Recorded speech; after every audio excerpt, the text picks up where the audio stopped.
사사기 6장 36절에서 40절입니다.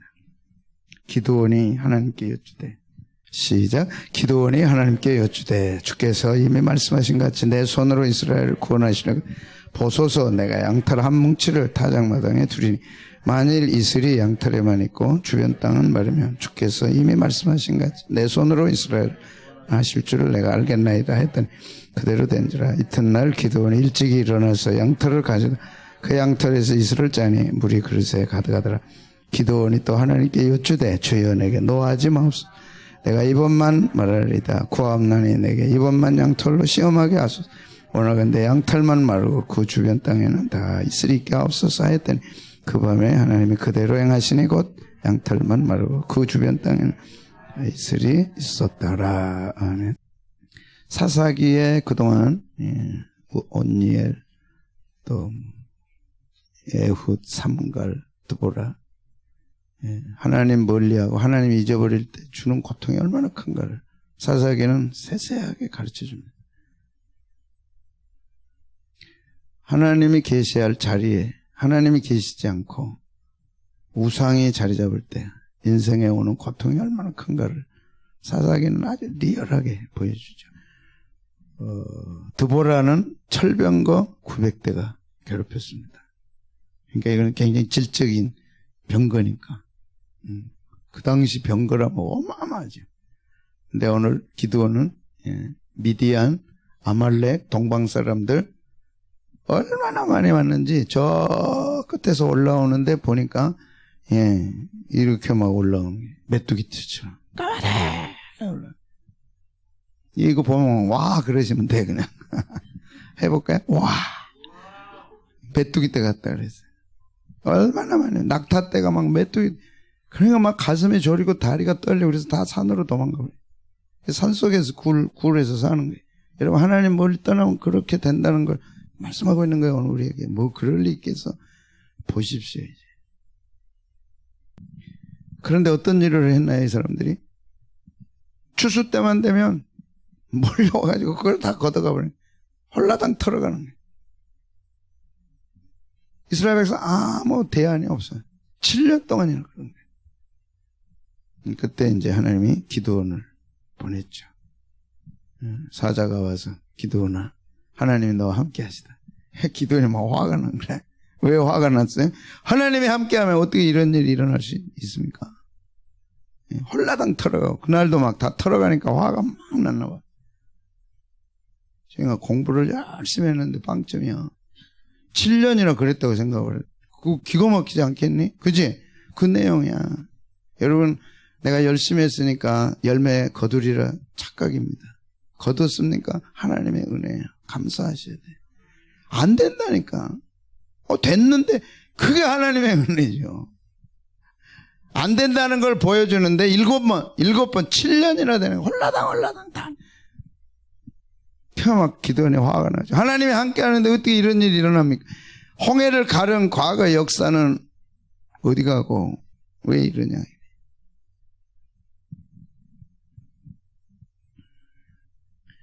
그러니까 네가 미디안을 쳐라. 뭐야 내가 어떻게 미안해. 뭐가 있나 철병거가 있나. 아무것도 없는데 어떻게 나더러 치라 그럽니까? 이제 기도원이 화가 나니까 또 얘기.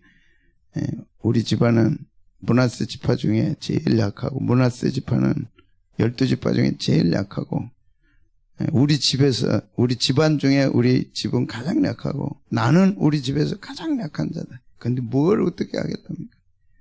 네가 미디안 사람 치기를 한 사람 치듯 하리라.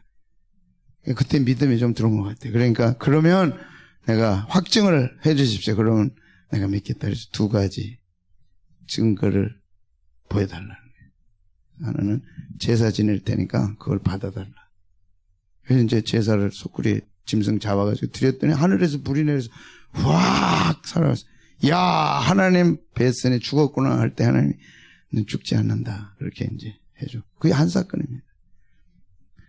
이번은 정말 용서해달라. 양털 사건이 나오죠. 양털을 깎아가지고 놓을 테니까 양털에만 이슬이 가득하게 하고 다른 데는 이슬이 내리지 않게 해달라. 그러니까 이제 이슬도 기온차가 심할수록 많이 내리죠. 우리는 점점 이제 이슬 보기 어려워요. 시골에나 가야 이제 볼 수 있는데 중동 땅은 기온차가 너무 심하니까 이제 내리는데 그날 쑥히 내렸어요. 다른 땅에는 다 말랐어요. 잘 알잖아요. 근데 한 번만 더 해달라. 그래서 3가지 증거를 요구합니다. 하나님 다 들어주셨어요. 이번에는 양털에만 마르고 이슬이 안 내리고 다른 데만 다 내리게 해달라. 여러분 신앙이 흔들리거들랑 하나님 앞에 증거를 구하세요. 저는 기드온의 역사 따라 그렇게 구하는 것이 옳다고 생각합니다. 하나님 들어주셨어요. 아멘. 나와서 부르짖으세요. 하나님 나를 사랑한다는데 왜 우리 집이 이렇습니까? 하나님 정말 기도하면 들어주신다는데 왜 이렇게 안 됩니까? 구하라. 구하라. 그래야면 주실 것이요. 그래서라도 신앙의 확증을 가져야 돼. 야, 정말 하나님 살아계시구나.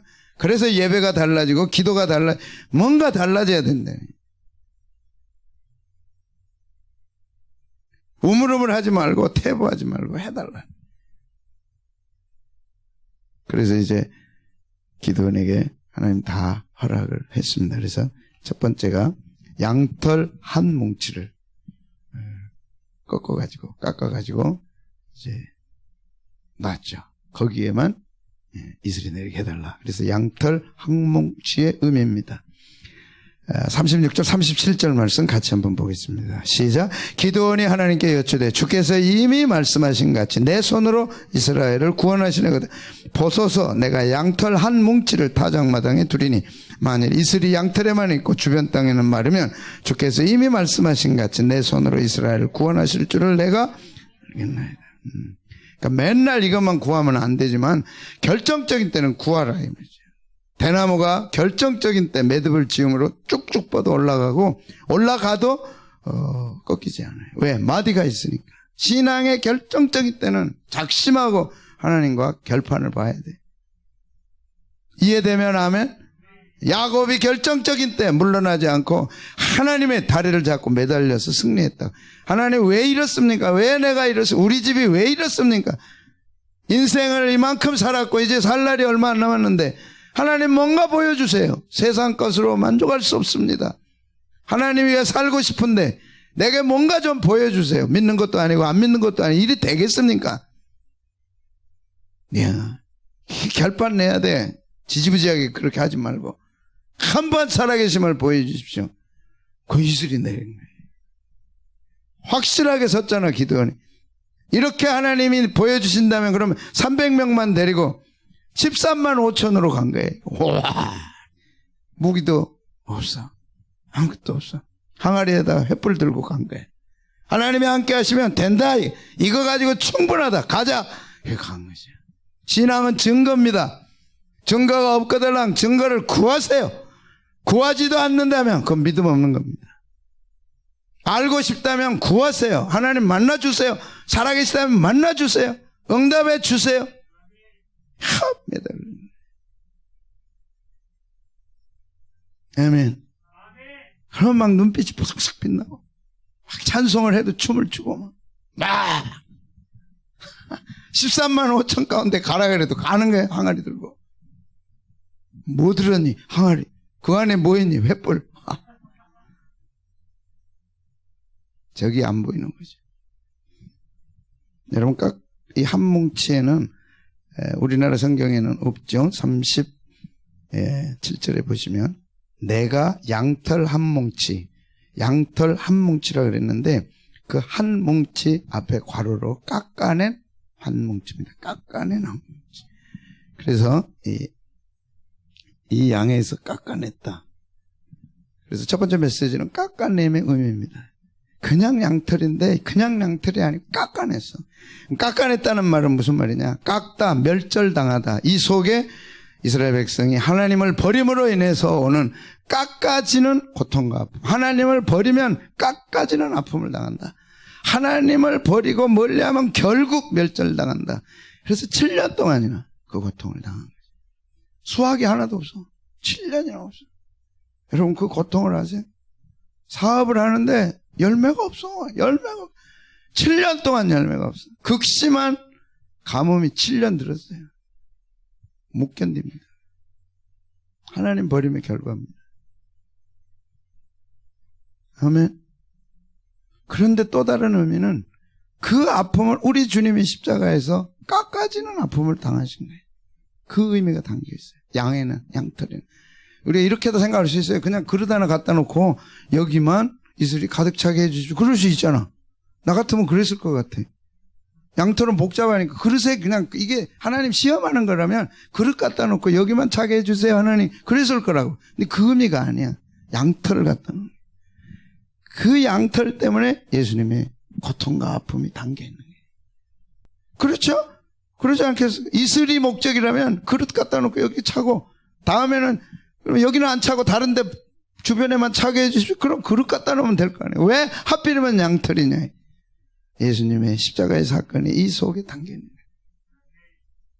예수님의 십자가에 달리시기 1500년 전에 기드온을 통해서 성령의 감동으로 이 놀라운 십자가의 아픔과 고통을 담게 하신 거예요.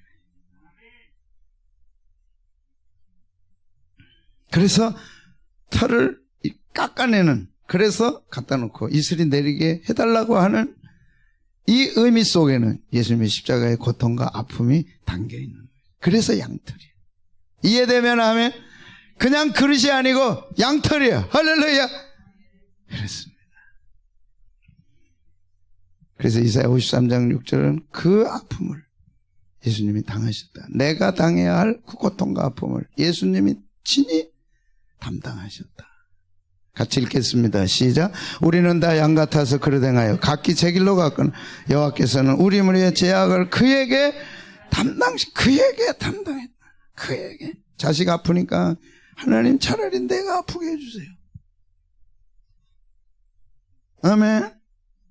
내가 자식 아픈 꼴을 나 도저히 못 보겠다. 하나님 내가 당하게 해달라. 친히 예수님이 담당하시. 몽땅 담당하시. 그 사랑을 우리는 알고 있습니다. 로마 3장 23절에는 죄에는 대가가 있기 때문에 시작. 모든 사람이 죄를 범하였습니다. 하나님의 영광에 이르지만 하나님과 같이 살다가 에덴 동산에서 하나님의 말씀을 버림으로써 그들은 하나님의 영광에서 떠났죠. 에덴 동산을 떠나면서 겪었을 아담과 하와와 그 후손들의 아픔을 여러분 아십니까? 우리는 잘 모르겠지. 그 어마어마한 에덴 동산을 쫓겨난 거예요. 하나님의 영광이 이르지 못해.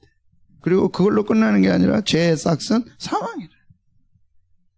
그 사망의 아픔을 주님이 십자가에서 친히 담당하신 거죠. 그래서 양털을 깎았다. 깎았다는 단어 속에 예수님이 깎이시고 당하시고 그 고통과 아픔이 고스란히 담겨 있어요. 할렐루야. 1500년 전에 일어날 일을 기드온의 이삭 양털 사건을 통해서 우리 주님은 담아 놓으신 거예요. 1년 후의 일도 정확하게 모르잖아요. 10년 후 더 모르잖아요. 1500년 후에 일어날 이 예수님의 십자가의 그 사랑을 기드온의 양털 깎음을 통해서 담아 놓으신 거죠. 그래서 성경의 말씀은 하나님의 말씀이고 성령의 감동으로 된 것이죠. 하나님을 버린 대가는 죽음입니다. 한 번 죽는 것은 사람에게 정하신 것이 그 후에는 심판이다. 이 죽음의 아픔, 고통. 그런데 예수님이 친히 그걸 담당하신 거죠. 그래서 예수님 스스로가 이렇게 말씀했어요. 내가 온 목적이 있다. 그건 단 하나다. 예수님이 오신 목적은 단 하나다. 뭐라고요? 인자가 온 것은 섬김을 받으려 함이 아니라 도리어 섬기려 하고 자기 목숨을 많은 사람의 대속물로 주려 함이라. 네가 죽어야 할 걸 내가 죽음으로 너가 사는, 이것이 예수님의 목적이에요. 내가 죄 짓고 죽어야 되는데 예수님이 대신 죽으심으로 내가 사는 것이 예수님의 오신 목적이에요.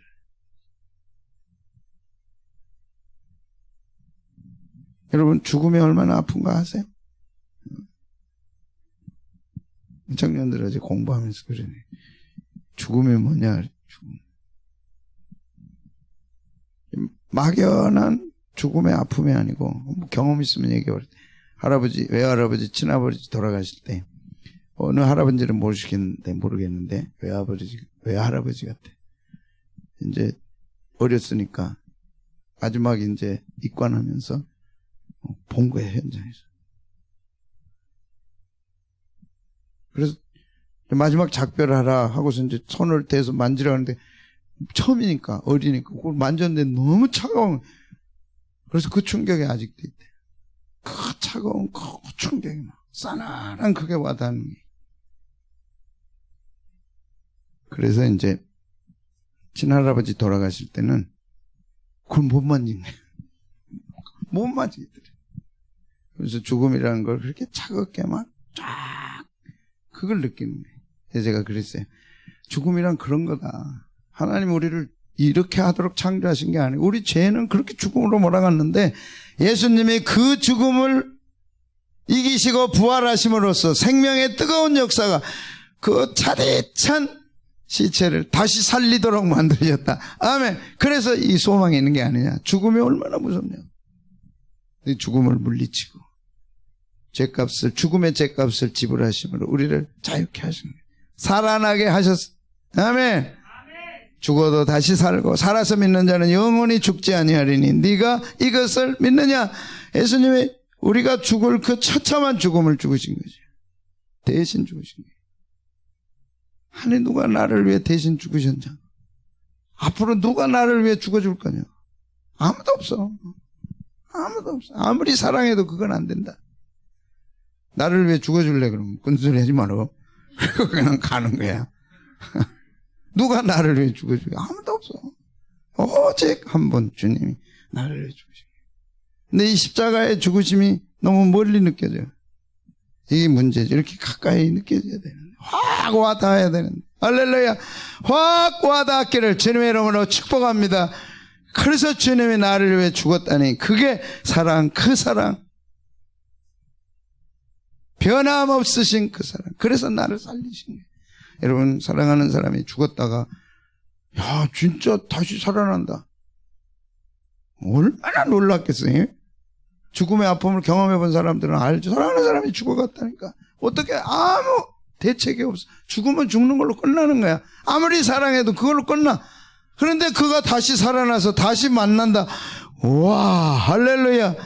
그거 아니겠어요? 천국에서 다시 만나지. 다시 만나지. 죽음이 끝이 아니라. 그래서 오늘 우리가 예배자가 된 거예요.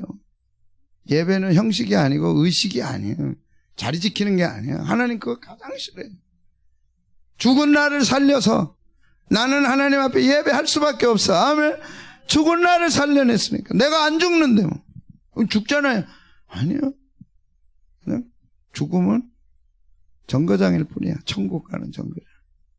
죽음이 왔을 때 천국행 열차 타는 거야. 이제 딱 타고 가니까 천천히 와. 그러고 이제 인사하고 가는 거예요.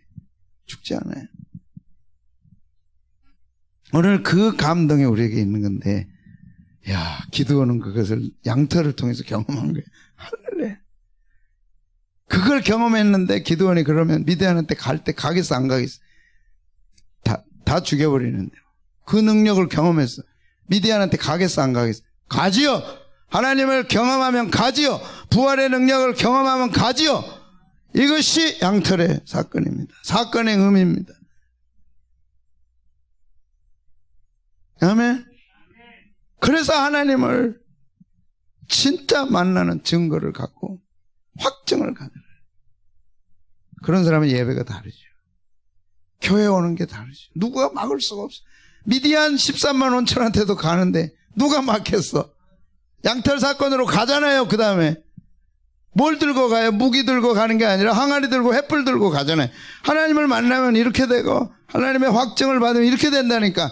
그 확증을 구하라. 아멘. 안 구하고 없기 때문에 예배가 싸늘한 거죠. 갈수록 싸늘한, 죽으면 싸늘한 겁니다. 내 예배가 싸늘하다면 나는 죽어 있는 거예요. 뜨거워야죠. 말로 할 수 없을 정도로 뜨거워야죠. 13만 5천원 때 항아리 들고 간다니까.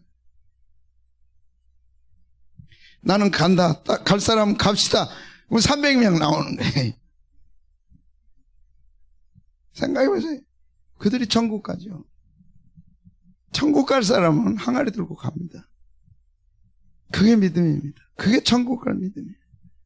가지시기를 축복합니다. 그게 있어야 천국 가는 믿음이죠. 그게 사는 믿음이죠.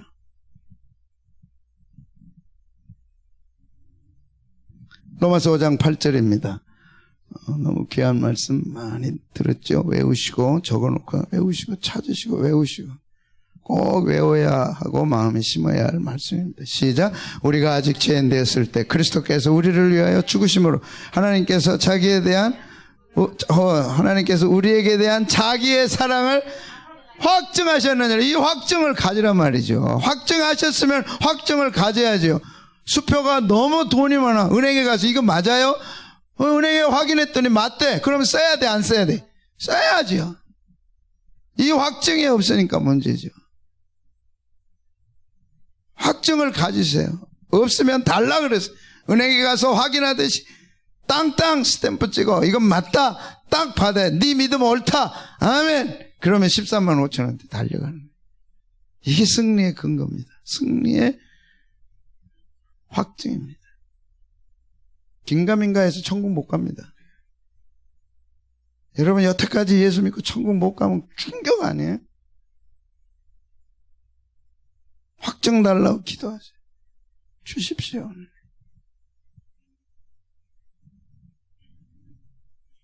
주일날 목사님이 설교를 합니다. 마지막 부분에 이런 설교를 했어요. 등대지기 아버지가 있고 그 아버지한테는 한 아들이 있었다. 근데 등대지기 아버지가 이제 어린 아들이 노니까 친구 하나를 데리고 이제 바닷가에 놀다가 그만 배를 타고 가는 거예요. 보트 타고 그냥 밖으로 간다고 잘못 가가지고 그냥 가버린 거예요. 근데 갑자기 파도가 몰려와. 호막 등대에서 보니까 놀라고 큰일 났어 이제. 그래서 뛰어가지고 보트를 타고 이제 살리러 간 거예요. 가까이 가서 보니까 구명대가 하나밖에 없어. 던져야 되는데 누구를 살려야 돼? 아들 눈동자를 보면 아들을 당연히 살려야 될 것 같고 그 친구를 또 눈동자 보면 또 살려야 될 것 같은데 아들이 갑자기 그 얘기를 하는 거야. 아빠 나는 예수 믿고 천국 가니까 친구한테 구명대를 달라. 그는 아직 예수를 안 믿으니까 나는 죽어도 천국 가면 아빠를 만나니까 괜찮다고. 잠깐 못 보는 거지 괜찮다고. 이게 믿음이라니까. 이 기도원이 확증받은 믿음이라니까. 13만 5천 원대 가잖아. 그건 죽을 각오한 거예요. 이해되면 하면 13만 5천 원대 항아리 들고 어떻게 가냐고. 하나님이 살아계시니까 가는 거예요. 그거 들고. 그래서 믿음은 미친 것이지. 미친 짓이지. 그런데 13만 5천 원 지가 죽인 게 아니라 자기들끼리 죽였어. 하나님의 방법이죠. 하나님의 방법이죠. 그래 할 수 없이 구명대를 그 친구를 줘서 이제 딱 던지고 구명대 잡고 올라오는 때 아들은 파도 속에 휩쓸려서 가버리고 말았어요. 그래서 이제 울면서 보트를 저어서 이제 온 거예요. 아들은 사라졌지. 근데 목사님이 이제 그 설교를 하는데 뒤에 청년들이 몇 명 앉아 있다가 거짓말이다. 어떻게 그럴 수 있냐. 근데 갑자기 뒤에 있던 노인이 청년들 그게 맞는 말이야. 내가 그 아버지고 내 아들 친구는 지금 목사님이야. 당사자들이야. 그 친구 아들이 살아서 목사가 된 거예요. 그리고 등대지기 할아버지는 이제 아버지가 돼가지고 그 교회 뒤에 있는 거예요. 맞아. 그게 사실이에요. 아들은 죽었고 아버지는 아들 친구를 살려내. 그 친구 목사가 돼서 지금 설교를 하고 있는 거예요. 우리가 아직 죄인 되었을 때 그리스도께서 나를 위하여 죽으심으로, 아멘. 나를 위하여 죽으심으로 나에 대한 사랑을 확증하시는 십자가에 죽으심으로 나를 사랑한다는 그 확증이 된 거예요. 이 확증을 구하시기를 축복합니다. 반드시 이 확증이 있어야 하나님 나라에 갈 수 있죠. 그래, 맞아. 예수님이 나를 위해 죽었지. 그럼 지식으로가 아니라 내 온 삶을 움직이는 거죠. 그렇게 세워가고 인도해가고 이끌어가는 거죠. 아이들에게 도전하고 질문하고 네가 그 확증을 갖고 있느냐? 그 사랑을 네가 아느냐? 그래야 천국 간다. 그래야 천국 갈 수 있다. 기도는 그것 때문에 그 확증을 잡고 13만 5천한테 간 거지. 이 확증이 있기를 축복합니다. 그럼 찬양이 달라지죠. 예배가 달라지죠. 13만 5천한테 간다니까. 갈 수 있다면 아멘? 아멘입니까? 갈까요? 오, 갑시다. 항아리 들고 가는 거예요. 두 번째는 양털에만 물이 가득하게 해달라 그랬어요. 양털에만 물이 가득하게 해달라. 이슬이 가득하게 해달라. 37, 38절입니다. 시작. 보소서 내가 양털 한 뭉치를 타작마당에 두리니 만일 이슬이 양털에만 있고 주변 땅은 마르면 주께서 이미 말씀하신 같이 내 손으로 이스라엘 구원하실 줄 내가 알겠나이다. 이건 확증 기도죠. 그랬더니 38절에 그대로 된지라. 이튿날 기도원이 일찍이 일어나서 양털을 가져다가 그 양털에서 이슬을 짰어요. 그랬더니 물이 그릇에 가득했더라. 이 포인트 핵심이 짰다는 얘기. 어떻게 짰을까요? 이렇게 짜는 거예요. 확 짜는 거예요. 확 짜는 거예요. 왜 짰을까요? 그냥 보고 손으로 만져보면 끝날걸. 가져다가 짰다는 말 속에는 이 말씀이 들어있습니다. 짓누르다, 눌러짜다. 의도가 있는 거예요. 그냥 눌러짠 거예요. 일부러 가져다가 짰어요. 빨래할 때 그냥 마지막 한 방울까지 짜내듯이 막 짜냈어요. 그 의미입니다. 의도적입니다. 계획적입니다. 물이 가득하면 끝나는데 그게 아니죠. 이슬이 가득했으면 끝나잖아요. 증거가 왔으니까. 그게 목적이 아니라 짜내는 게 목적이고 그릇에 가득한 게 목적입니다. 짰다는 건 무엇이냐? 이스라엘의 고통을 얘기한 거예요. 하나님을 버린 이스라엘의 고통은 짜는 고통이에요. 여러분, 왜 우리가 하나님을 멀리하면 안 됩니까? 짜는 고통이 오기 때문에. 그럴 리 있어요? 있죠. 멀리 갔더니 그 다음에 뭐죠? 모르겠어요. 처량하고 외로워. 해에서 태양에서 멀어질수록 찾아오는 것은 추위뿐입니다. 여러분, 주님 멀리 떠날수록 찾아오는 것은 처량함이에요. 애완견이 집에 있을 때는 진짜 사랑받지. 너 집 떠나봐. 그걸 누가 애완견으로 취급하겠어? 그건 떠드는 개지. 떠드는 개는 얻어맞는 것밖에 없어. 채이고 맞고. 집에 있을 때는 애완견이지. 떠나가봐. 그게 무슨 애완견이야. 누구 집에서 그렇게 집에 있을 때 깎아주고 털어주고 먹여주고 막 반질반질하지. 떠나가봐. 뭐 그런 게 어디 있어? 발로 차고 뭐. 그 짜는 고통과 아픔을 예수님이 십자가에서 당하신다. 그것을 상징합니다. 짜는 마지막 피 한 방울 짜내서 우리를 구원해 주신 거예요. 그랬더니 그릇에 가득한 거예요. 그래서 가득한 그냥 십자가에 죽으시고 그냥 끝나는 게 아니라 그걸 짜내셨다니까. 피 마지막 한 방울을 짜내셨다니까. 꽉 짜가지고 그릇에 가득하게 만드신 거예요. 그래야 죄를 더 용서해 줄 수 있으니까. 마지막 남은 핏방울까지 짜내신 거예요. 그래서 가득하게 해서 우리 죄를 용서해 주신 거예요. 그 사랑을 여러분 아십니까? 엄마가 젖이 없어. 그러니까 막 애 먹이려고 젖을 짜는 거예요. 옛날에는 그래서 영양실조가 돼가지고 애 낳았는데 젖이 부족하니까 막 그거 짜는 거예요. 난 봤어. 짜는 거예요.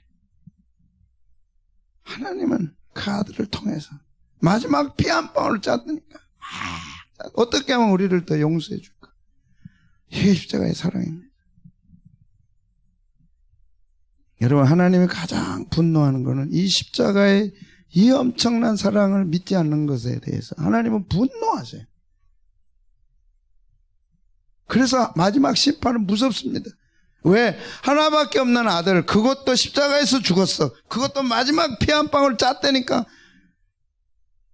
이 짰다, 피 한 방울 짰다는 게 이 양털에 처음 나온 거예요. 나도 처음 봤어요, 이 말씀을. 짰다, 그냥. 빨래 짜듯이 짰다. 쪼아가지고 압박을 짜낸 거예요. 어떻게 하면 하나라도 우리 죄 용서해 주시려고. 짠 거예요. 그런데 안 믿어. 그럼 하나님 마지막 진노를 쏟아부죠. 왜? 괘씸하고. 여러분이 선물을 보냈어. 택배로 보냈어. 근데 이 서울에 보냈는데 웬만한 선물 같으면 그냥 돌아와도 상관 안 해. 이거 뭐 모자라니까 안 받았나? 근데 막 정성을 다했대. 형이 정성을 다해서 보냈어. 그랬더니 그걸 안 받는다고 차버리고 왔어 다시. 기분 좋겠냐? 어떻게 하겠니? 성질나지. 하나님 성질난다니까. 그걸 안 믿는 그들에 대해서 무서운 진노를 쏟아붓는다니까. 왜? 마지막 한 방울까지 짰다나요. 짰다니까. 기드온이 마지막 한 방울까지 짜서 그릇에 가득하게 만들었다니까. 그런데 안 믿어요? 진노를 쏟아부으시. 그래서 이슬은 하나님의 은혜입니다. 인간은 이슬을 만들 수가 없어. 그 기온차 때문에, 아침과 저녁의 기온차 때문에 이슬이 내리죠. 중동에는 차가 심하니까 더 내리고, 이것이 곡식을 이제 만들어 가죠. 근데 물에 가득해서, 물이 그릇에 가득한 물은 십자가의 복음이죠. 우리 죄를 용서해. 어마어마한 우리 죄를 다 용서하고도 남는 가득한 물입니다. 할렐루야. 예수님의 보혈은 끝이 없어. 다 용서해. 모든 죄를 다 용서해. 모든 죄를 다 용서해. 그래도 안 믿었어. 하나님 분노하시죠. 진노를 쏟아붓는다 그러잖아요. 믿어지시는 여러분들은 정말 축복받은 분들입니다. 이제 그 믿음이 확증이 돼서 13만 5천 원대 항아리 들고 가야 된다니까. 하나님이 정말 살아계시고 함께하고, 그런 고통과 아픔을 나를 위해 겪으셨다면, 당했다면 13만 5천 원대 가는 거죠.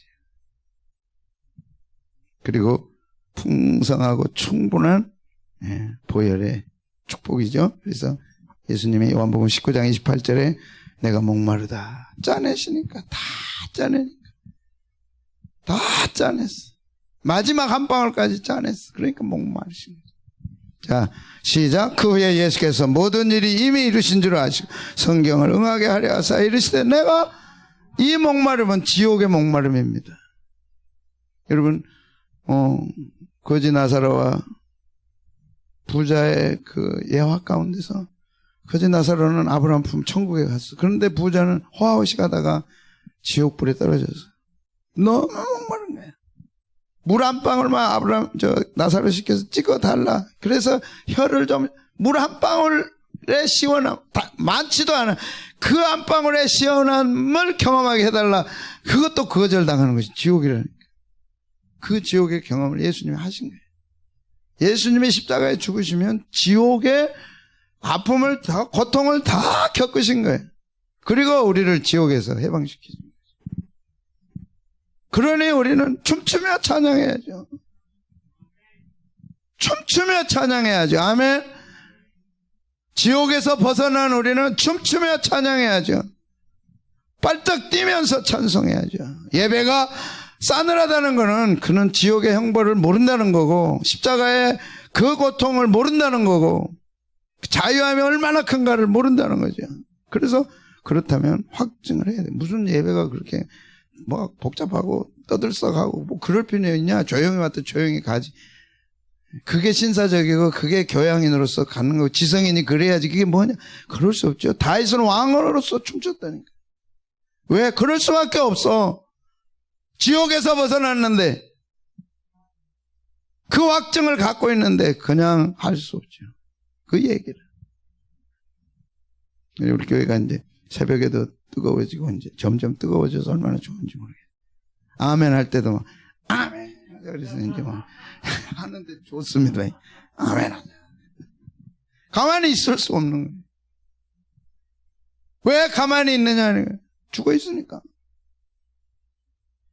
예수님이 목말랐는데 그리고 다 이루어서 그래서 다 지옥값을 다 치르서 깨끗하게 치러버렸어요. 지옥, 내가 가야 할 지옥의 값을 예수님이 딱 치러버렸어요. 다 이루었다. 테텔레타이스. 다 이루어버렸어요. 그 죽음이 십자가의 죽으심입니다. 그리고 우리를 예배자로 세워주신 거예요. 예배는 형식이 아닙니다. 의식에 참여한 게 아닙니다. 예수님의 목숨을 바꿔서 우리를 예배자로 세워준 거예요. 마지막 11에서 9장 12절 같이 봅니다. 시작. 염소와 송아지 피로 아니하고 오직 자기의 피로 영원 속죄를 이루사 단번에 성소에 들어가시는 영원 속죄, 속죄를 영원히 죄값을 치루으심으로 단번에 천국에 들어가게 하신 거죠. 단번에 성소에 들어가, 단번에 천국에 들어가죠.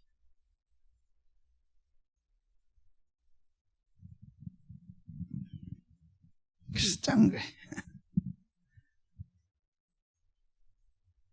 잊지 마시기를 축복합니다. 우리를 구하시려고 마지막 피 한 방울까지 짜내신 주님. 마지막은 양털은 마르고 주변만 이슬이 있게 해주십시오.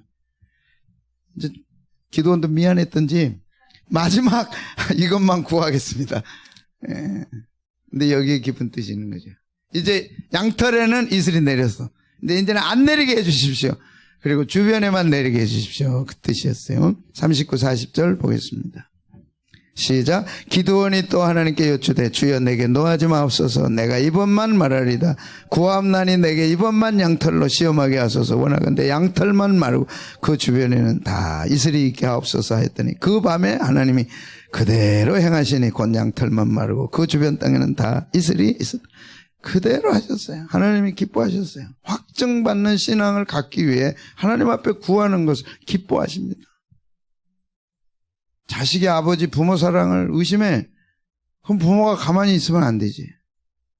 어떻게든 사랑을 보여줘야지. 그런데 양털을 마르게 해달라는 그 마름 속에는 목마름이 있고 그 말 속에는 황폐와 진멸과 파괴가 있는 거예요. 하나님을 떠나면 목마름밖에 없어.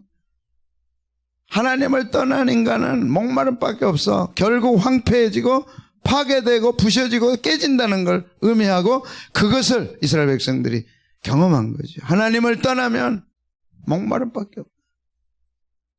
파멸과 황폐함밖에 없다. 그런데 예수님이 십자가에서 그 파멸을 친히 담당하시고 우리로 당하지 않도록 해주신 거죠. 내가 당해야 할 그 목마름과 황폐와 파멸을 예수님이 대신 당하신 거죠. 그래서 목마름, 십자가에서 목마름을 하시죠. 다 찢기시고 상하시고 완전히 밟히시고 진멸되신 거죠. 죄값을 다 치르셨어요.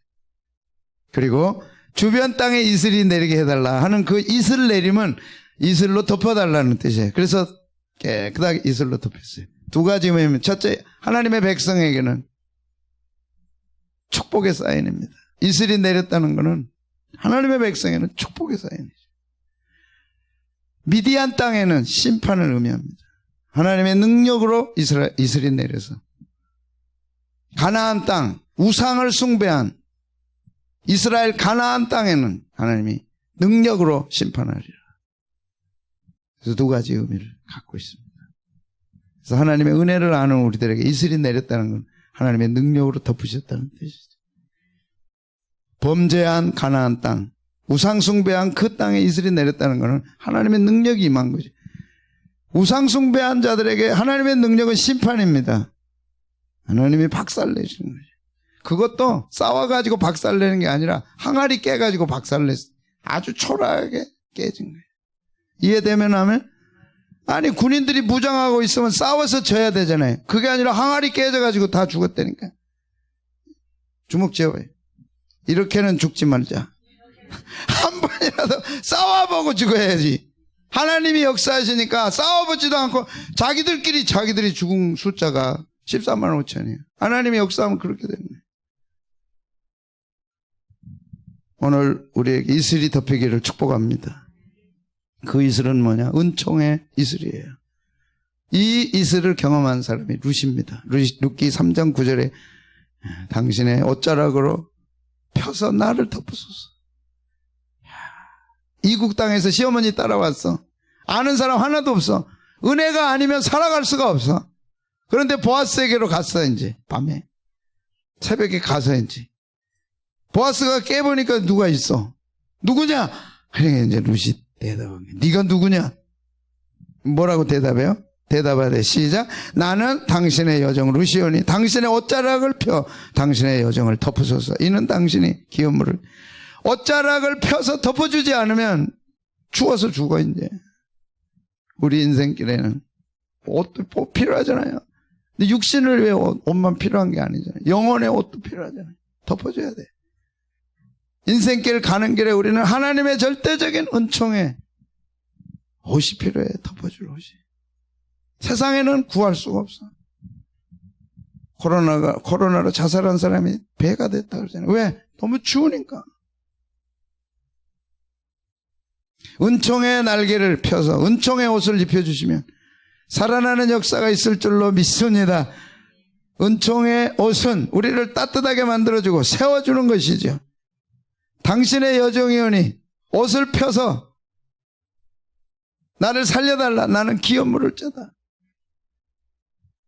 두 번째는 모든 죄를 덮어줄 때 사함을 받는 거죠. 시편 85편이죠. 주의 백성의 죄악을 사하시고 그들의 모든 죄를 덮으셨나이다. 주의 보혈로 모든 죄를 덮으셨어요. 죄는 있는데 죄가 안 돼. 덮어버렸기 때문에. 그래서 이 덮음이 이렇게 중요한 거예요. 이슬로 이렇게 덮어줌이 이렇게 놀라운 의미가 있는 거예요. 성경에 보니까. 룻을 덮었더니 룻이 다윗의 외조모가 되는 영광을 얻은 거예요. 나는 이 옷이 필요 없어요. 하나님의 은총 필요 없어요. 던져버리지 말고 구하세요. 모든 죄를 덮어서 비난처요 요셋이다. 시편 91편 1절에 3절 중요하니까 같이 한번 읽어보겠습니다. 시작.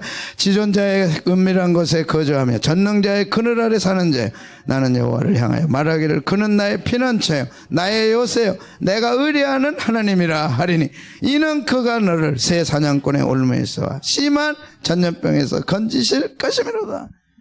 주님은 궁극적으로 우리의 피난처예요. 궁극적으로 나의 요새요. 글이 딱 들어가면 살아.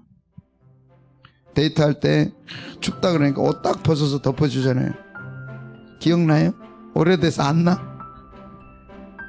지금은 덮어줘요? 혜영이는 덮어주겠지. 기억나지 이게? 실감나지? 춥지? 딱 벗어서 덮어줘. 오 따뜻해. 그러니까 얼마나 오래가나. 하나님이 덮어주시면 될 줄로 믿습니다. 심한 전염병에서 뭐 한다고요? 건져주실 것이라. 왜? 비난처의 요새시니까. 오늘 우리는 주님의 능력에 무엇이 필요해? 능력으로 덮으소서. 은혜로 덮어주소서. 내가 힘들고 어려워요. 오늘도 좌절하고 절망합니다. 능력의 옷을 덮어주소서. 능력의 은총의 날개를